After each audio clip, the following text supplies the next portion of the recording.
राधे राधे सगळ्यांना. आपण जुलै मंथपर्यंत बघितलं. आज ऑगस्ट मंथमध्ये बॉर्न झालेल्या लोकांबद्दल जाणून घेण्याची वेळ आहे. सो ऑगस्ट मंथ म्हणजे 8 नंबर. सो 8 नंबरवाले जे आहे ना ते थोडेसे मिस्टेरियस असतात. चार्मिंग पर्सनॅलिटी असते त्यांची, त्यानंतर फर्म थिंकिंग असते. त्यांची थिंकिंग आहे ना चेंज नाही करू शकत कोणीच. त्यांना वाटत असेल तरच ते चेंज करतील त्यांची थिंकिंग, अदरवाईज ते त्यांची थिंकिंग थॉट्स त्यांचे चेंज नाही करत. लिडरशिप क्वालिटी त्यांच्यामध्ये ठुसून ठुसून भरलेली आहे. सेल्फ मोटिवेटेड असतात असे लोक. त्याच्यानंतर रिस्क घ्यायला ऑल द टाईम रेडी असतात. बट यांनी यावर थोडंसं लक्ष देण्याची आवश्यकता आहे. प्रत्येक गोष्टीमध्ये रिस्क घेण्याची आवश्यकता नाही आहे. काही काही गोष्टींमध्ये घ्या तुम्ही, मी असं नाही म्हणणार की नका घेऊ, बट प्रत्येकच गोष्टीत हे लोक रिस्क घ्यायला तयार असतात. That may create problems. यामुळे तुमचा हेल्थवर इफेक्ट होऊ शकतो. त्यानंतर तुम्हाला फायनान्शियल लॉसेस पण होऊ शकतात. सो याकडे थोडंसं लक्ष देण्याची आवश्यकता आहे. म्युझिक लवर असतात, डे ड्रीमर असतात, इंडिपेंडंट व्ह्यूज असतात त्यांची. त्यानंतर फायटिंग स्पिरिट यांच्यामध्ये खूप जास्त असते. विल पॉवर यांची खूप जास्त स्ट्रॉंग असते.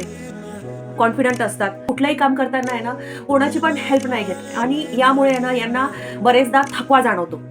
यांना बरेचदा थकवा येतो, बट यांना पण कळत नाही की आपल्याला इतका थकवा का येतो आहे किंवा काय. कराल लहानपणी तुम्ही कराल, यंग एजमध्ये तुम्ही कराल, बट जसं जसं तुमचं एज वाढत जातं 50+ स्पेसिफिक झाल्यानंतर तुम्हाला तो थकवा आहे तो जाणवतो. कारण तुम्ही कोणाची मदत घ्यायला तयार नसतात. आणि त्याच्यामुळे मग जर का तुम्हीच तुमचं काम करत आहात, तुम्ही कोणाची हेल्प नाही घेणार काम करण्यात, तर तुम्हाला थकवा डेफिनेटली जाणवणार आहे.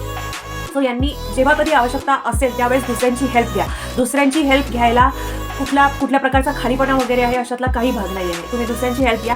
बरेचदा असं होतं की आपल्या घरचे लोक आपल्याला हेल्प करायला तयार असतात, पण आपणच त्यांची हेल्प घ्यायला तयार नसतो. सो तुमच्या अवतीभोवती पण असे लोक असतील की जे तुम्हाला हेल्प करायला रेडी आहेत. त्यांची हेल्प घ्या. खूप डिवोटेड असतात. ऑगस्ट मंथ जे बॉर्न असतात ना ते खूप जास्त डिवोटेड असतात त्यांच्या प्रियजनांच्यासाठी. नॉट फक्त प्रियजनांसाठी, कुठल्याही लोकांसाठी ते स्वतः काहीही करून जातील. पण काय ना प्रत्येक गोष्टीची एक लिमिट असते. ऑल द टाईम जर का तुम्ही सगळ्यांसाठी अवेलेबल राहिले तर तुमचं तेवढं इम्पॉर्टन्स कमी होते. सो स्वतःचं इम्पॉर्टन्स पण कुठल्या ठिकाणी ठेवायला हवं. तुम्ही ना बऱ्याचदा डिस्ट्रॅक्ट होऊन जाता. एक गोष्ट करत राहता, मग तुमच्या डोक्यात काहीतरी दुसरं येते, ती दुसरी गोष्ट लगेच करायला लागता, मग पहिली गोष्ट विसरून जाता. सो याकडे थोडंसं लक्ष देण्याची आवश्यकता आहे. तुम्ही लिस्ट बनवा आणि त्यानुसार कामं करा. त्यानंतर जर का तुमच्यावर कोणी विश्वास नाही ठेवत आहे तर तुम्हाला खूप जास्त चिड येते, तुम्हाला खूप चिडचिड होते, तुम्हाला काय करू आणि काय नाही असं होतं.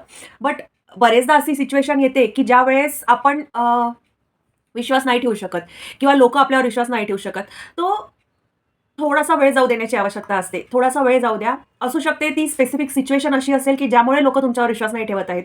बट सिच्युएशन थोडीशी मॅनेजेबल होऊ द्या. सिच्युएशन थोडीशी प्रॉपर ॲप्रोप्रिएट होऊ द्या, व्यवस्थित होऊ द्या.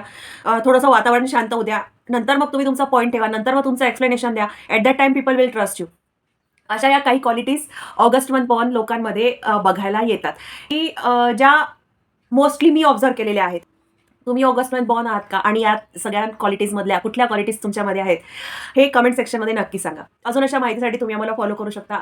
सर्व लिंक्स डिस्क्रिप्शन बॉक्समध्ये दिलेले आहेत. राधे राधे.